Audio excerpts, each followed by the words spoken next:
It's December 20th, 1861, and near the Virginia crossroads village of Dranesville, U.S. Army and Confederate forces clash in what becomes a Union victory, one that Pennsylvania forces played a crucial role in.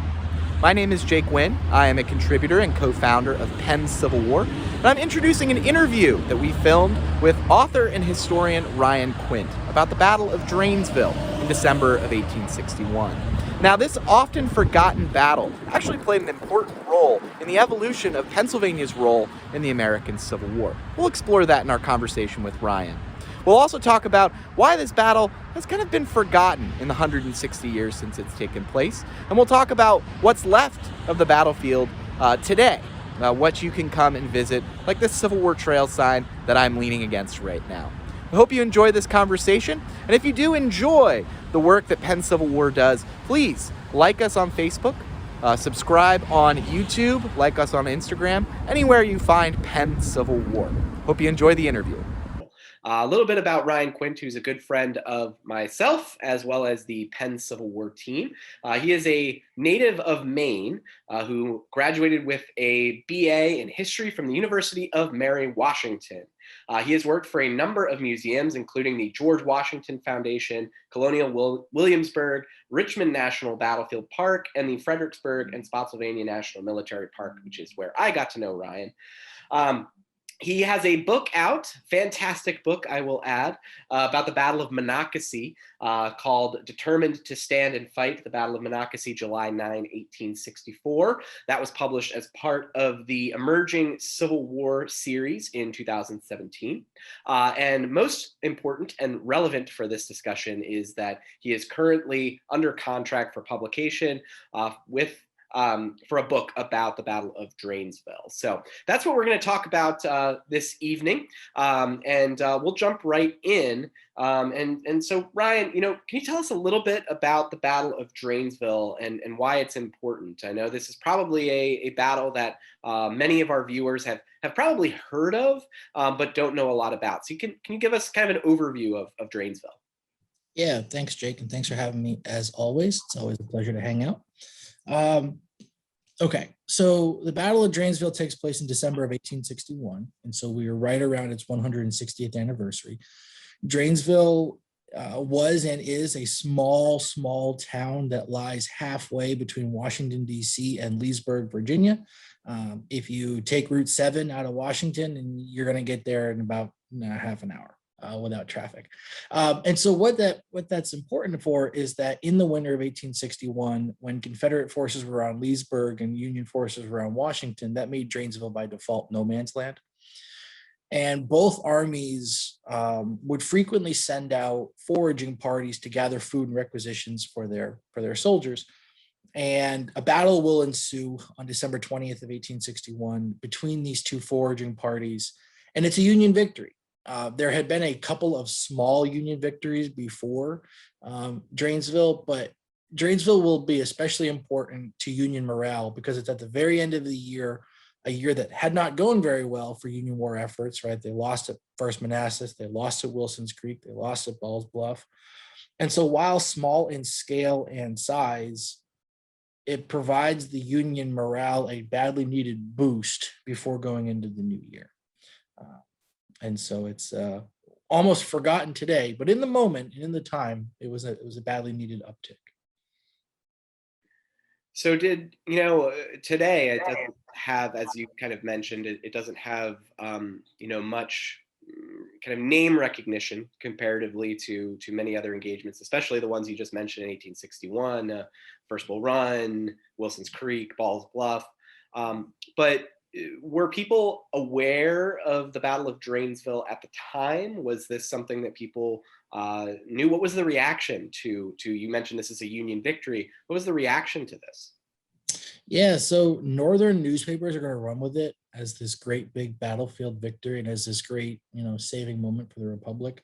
And we can look at it 160 years later and almost laugh at the headlines because they make a mountain out of a molehill, especially in Pennsylvania.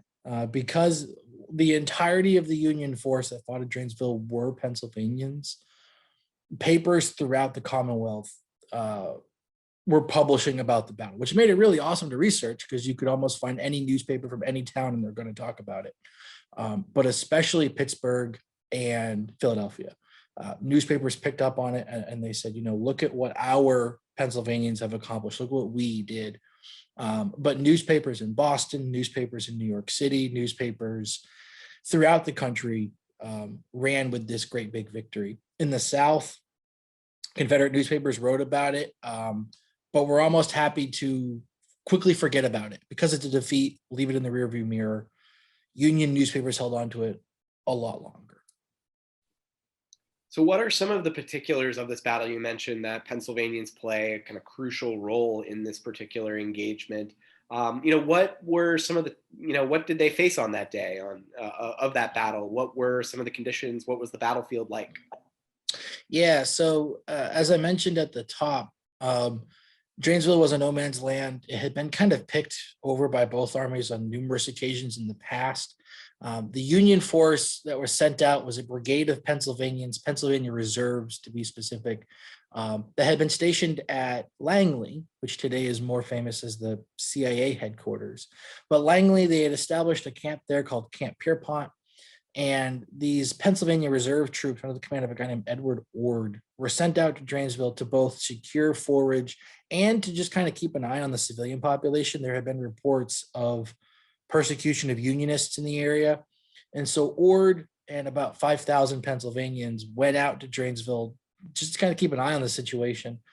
And at that time ran into about 2,500 or so Confederates led by Jeb Stuart on a much of a similar mission. The Confederates were centered at that time around Centerville and Manassas. Stuart was sent up to Dranesville with almost all of the wagons the Confederate Army had at their disposal. And it's a classic meeting engagement. Neither force expected to see each other. They did. Ord and Stuart both deployed their soldiers as quickly as they could. The Union forces had the upper hand because they were on the turnpike. Again, what today is known as Route 7, what was then known as the Georgetown and Alexandria Turnpike or the Leesburg Turnpike. And they had the availability to move men much quicker on that road. Ord deployed his cannon. He had a battery of 4 cannon up on a hilltop, which oversaw the entire region. And then the Union forces, the Pennsylvanians, were able to repel a series of attacks that Stuart launched. The area was heavily wooded with thick pine trees. And so it was difficult for both sides to communicate with one another amongst the units. A couple of Confederate regiments even fired on each other, mistakenly thinking they were the enemy. And so Stuart's going to end the battle by losing, and Stuart has to retreat back towards Centerville. But the conditions, it's pretty chilly. It's a chilly afternoon, December 20th, 1861. The battle lasts about 2 hours, and Ord is able to hold his position long enough for not only Stuart to retreat back towards Centerville, but Union reinforcements to rush out from Washington and just make sure nothing bigger is going on. So when all said is done, Dranesville was about a brigade-size action on both sides, about 5,000 Union soldiers and about 2,500 Confederate soldiers. And the battle ends with about 270 casualties, killed and wounded on both sides. So you mentioned some places and roads that are, still places in Northern Virginia today. Langley, Route 7, many of the roads that this was fought along are still there. What does the battlefield look like today? What can visitors see if they want to go see Dranesville after hearing this interview and eventually reading your book? What are they going to see out there?